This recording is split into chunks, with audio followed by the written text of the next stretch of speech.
CM Yogi Adityanath ने UP Vidhan Bhavan में विकसित भारत युवा संसद महोत्सव को संबोधित करते हुए कहा, लकीर के फकीर बनने से पराभव आता है, जबकि लीक से हटकर कुछ नया करने का प्रयास समाज के लिए प्रेरणा बनता है। युवाओं को विकास और बदलाव की दिशा में काम करना चाहिए। जब हम लीक से हटकर के कुछ नया करते हैं, कुछ अच्छा करने का प्रयास करते हैं, कुछ अतिरिक्त करने का प्रयास करते हैं, तो वह लोगों के लिए, सामान्य जन के लिए, समाज के लिए एक प्रेरणा बन जाती है और लोग उसको हाथों हाथ लेकर के जब सम्मान देते हैं तो वह एक नेतृत्व उस क्षेत्र में जो विकसित किया गया वही एक लीडर का गुण होता है। ऐसे जीवन के किसी भी क्षेत्र में अनंत संभावनाएं होती है अपनी बातों को रखने का, अपने कार्य क्षेत्र को आगे बढ़ाने का। और इसीलिए प्रधानमंत्री मोदी जी ने यह सुनिश्चित किया कि देश की पूरी व्यवस्था का संचालन होता है एक संविधान से।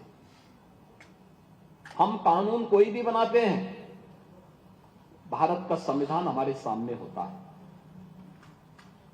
भारत का संविधान 26 नवंबर 1949 को बनकर के तैयार हुआ। उसका जो ड्राफ्ट था वह बाबा साहब डॉक्टर भीमराव अंबेडकर ने भारत की संविधान सभा को सौंपा था और प्रधानमंत्री मोदी जी ने 26 नवंबर 2015 से इस तिथि को संविधान दिवस के रूप में मनाने के कार्यक्रम को आगे बढ़ाया। इसके पीछे का भाव ही था, इसके पीछे का भाव ही यही था कि हम लोग अपने संविधान निर्माताओं के प्रति कृतज्ञता ज्ञापित कर सके। भारत का संविधान अगर हमें मौलिक अधिकार देता है तो हमें हमारे मूल कर्तव्यों के प्रति भी एहसास कराता है और उन मूल कर्तव्यों के प्रति एहसास कराने के लिए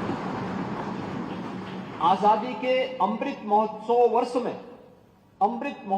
में प्रधानमंत्री मोदी जी ने देशवासियों के सामने रखा था, एक विजन रखा था, एक विजन डॉक्यूमेंट 25 वर्ष का, कि देश जब 2047 में अपनी आजादी का शताब्दी महोत्सव मना रहा होगा, 100 साल की यात्रा अपनी पूरी कर रहा होगा आजादी की, तब कैसा भारत चाहिए? तब कैसा भारत चाहिए? एक विकसित भारत की उस परिकल्पना को साकार करने के लिए हमारे स्तर पर क्या प्रयास होने चाहिए? हमारे स्तर पर प्रयास होने हैं हर नागरिक के लिए पंच प्रण की बात प्रधानमंत्री मोदी जी ने की और ये पंच प्रण ही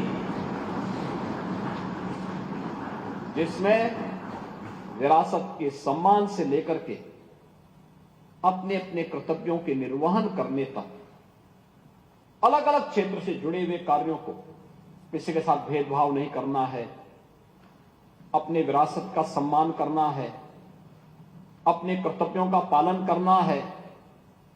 अलग अलग क्षेत्र में जो 5 प्रण प्रधानमंत्री मोदी जी ने आजादी के अमृत महोत्सव वर्ष में देशवासियों को दिलाए थे, वे पंच प्रण इसके आधार बनेंगे। युवा संसद का उद्देश्य ही यही है, नेतृत्व की क्षमता, वह गुण हम विकसित करें और वह विकसित करने की एक नई प्रणाली को प्रधानमंत्री मोदी जी ने युवा संसद के माध्यम से आपके सामने प्रस्तुत किया है कि हम भी अपने अपने क्षेत्र में उन गुणों से उत्प्रोत होकर के आगे बढ़ सके जो किसी भी नेतृत्व के मन में होना चाहिए। आप धार्मिक क्षेत्र में बन सकते हैं, सामाजिक क्षेत्र में नेतृत्व दे सकते हैं, आप हर एक व्यक्ति को किसी न किसी क्षेत्र में नेतृत्व देने के लिए अपने आप को तैयार तो करना पड़ेगा। नेतृत्व का मतलब, युवा संसद का मतलब केवल नेताओं की फौज खड़ा करना नहीं। माननीय सभापति जी ने जो बातें कही, उन्हीं बातों को दिखाते हुए कि कैसे हम नेतृत्व की इस क्षमता को विकसित करते हुए अपनी बातों को प्रभावी ढंग से किसी एक मंच पर रख सकते हैं, अपनी बात को संवाद एक मायने रखता है। लोकतंत्र की सबसे बड़ी ताकत है संवाद। हमारा राष्ट्रीय दायित्व भी तो कुछ है, याद रखना। इस राष्ट्र की एकता, अखंडता और संप्रभुता के साथ ही हम सबकी भी सुरक्षा जुड़ी हुई है। इस राष्ट्र की एकता को बनाए रखने का दायित्व भी तो हम सबका होना चाहिए। सामाजिक भेदभाव न हो, विभेद न हो, इस सभी की सामूहिक जिम्मेदारी बनती है। राष्ट्रीय अखंडता को कोई चुनौती न देने पाए, यह हर नागरिक का दायित्व बनता है। उस राष्ट्र की किसी भी जाति, मत, मजहब, क्षेत्र, भाषा का कोई व्यक्ति क्यों न हो, यह प्रत्येक का दायित्व बनता है कि देश मेरे लिए पहले सर्वोपरि है। मेरी जाति, मेरा मत, मेरा मजहब, मेरा क्षेत्र, मेरी भाषा बाद में, पहले देश।